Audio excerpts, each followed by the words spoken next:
কি বলবেন তাকে, নির্ভীক নাকি অসীম সাহসী? এত বছরের ক্রিকেট ইতিহাসে যে পাওয়ার হিটারের জন্য হন্যে হয়ে খুঁজে মরছে বাংলাদেশ, তিনি কি সেই ত্রাণকর্তা? David Warner, Chris Gayle, Shahid Afridi, Hardik Pandya, Glenn Maxwell, Andrew Russell বা ম্যাককুলামরা যে নির্দয় পিটুনি দেন বোলারদের, রিশাদ হোসেনও তেমনই ছক্কাচারের বৃষ্টি ছড়ান মাঠে। বাংলাদেশের ক্রিকেট ইতিহাসে এমন দাপুটে পাওয়ার ব্যাটিং এর আগে কখনো দেখা যায়নি। ষষ্ঠ উইকেটের পতনের পর জয়ের বন্দর থেকে দল তখনও 58 রান দূরে। জয় পরাজয় ছিল 50-50 চান্স, কিন্তু রিশাদ হোসেন পাত্তাই দিলেন না কোনো কিছু। চৈত্র মাসের রূপালী দিনে বৈশাখের ছাড়খাড় করা তাণ্ডব চালালেন চট্টগ্রামের জহুরুল ইসলাম চৌধুরী স্টেডিয়ামে। ক্রিজে এলেন, দেখলেন, জয় করলেন।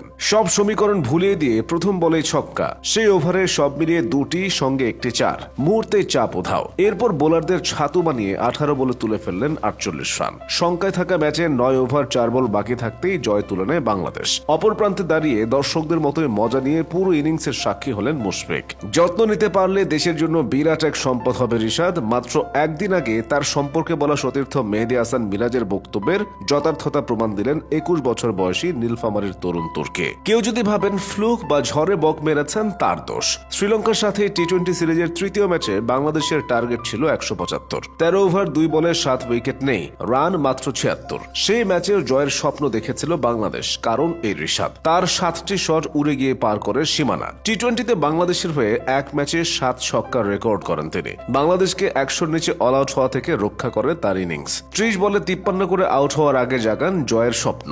আন্তর্জাতিক ক্রিকেটে তার প্রথম স্কোরিং শটই ছিল একটি 6। 2023 সালের মার্চে আয়ারল্যান্ডের বিপক্ষে টি-20তে অভিষেকের তৃতীয় ডেলিভারিতে ছক্কা হাঁকিয়ে জানান দিয়েছিলেন পাওয়ার হিটিং এ বাংলাদেশকে নতুন যুগে প্রবেশ করাতে এসেছেন তিনি দীর্ঘদেহী, একের পর এক ছক্কা মারতে পারেন, দুর্দান্ত ফিল্ডার, সেই সাথে লেগ স্পিনার। সব মিলিয়ে আদর্শ এক white ball package Rishad Hossain. 6 foot উচ্চতার রিশাদ ভীষণ শক্তিশালী। ব্যাটে বলে সংযোগ হলে তো কথাই নেই। বয়স ভিত্তিক ক্রিকেট থেকেই এমন ঝোড়ো ইনিংস খেলে আসছেন। এজন্য 2018 সালে ফার্স্ট ক্লাস ক্রিকেটে পা রাখার 1 বছরের মধ্যেই জায়গা করে নেন বিপিএল এ নিজ বিভাগ রংপুর রেঞ্জার্সে। ছক্কা মারার সামর্থ্যের সঙ্গে তার ফিল্ডিংও দুর্দান্ত। টি-20 ক্রিকেটে ফিল্ডিং এর hotspot mid wicket, long on long অফের দিকে তাকালে দেখবেন সেখানে দাঁড়িয়ে আছে দীর্ঘদেহী রিশাদ। তবে রিশাদকে দলে টেনে আনার কারণ কিন্তু এই মারকুটে ব্যাটিং বা অসাধারণ ফিল্ডিং নয়। তার প্রথম পরিচয় তিনি লেগ স্পিনার। ক্রিকেটের সবচেয়ে কঠিন শাখা বলা হয় লেগ স্পিনকে। খরচে বোলিং করলেও গুরুত্বপূর্ণ সময়ে উইকেট এনে দেন লেগ স্পিনাররা। ব্রেক থ্রু এনে পাল্টে দেন খেলার মোড়।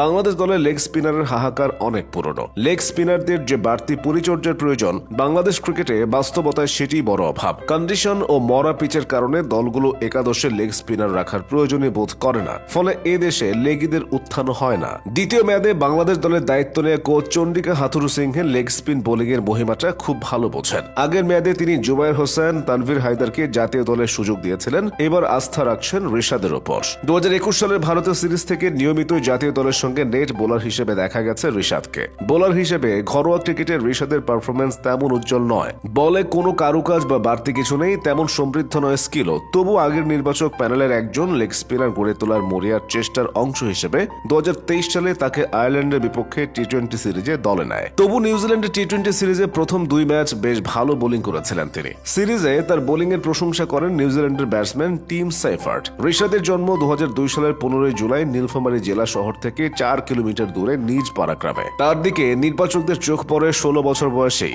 2018 সালে অনূর্ধ্ব 17 দলে খেলার পর হুট করে ওয়েস্ট ইন্ডিজের বিপক্ষে প্রস্তুতি ম্যাচের বিসিবি একাদশে খেলানো হয় তাকে।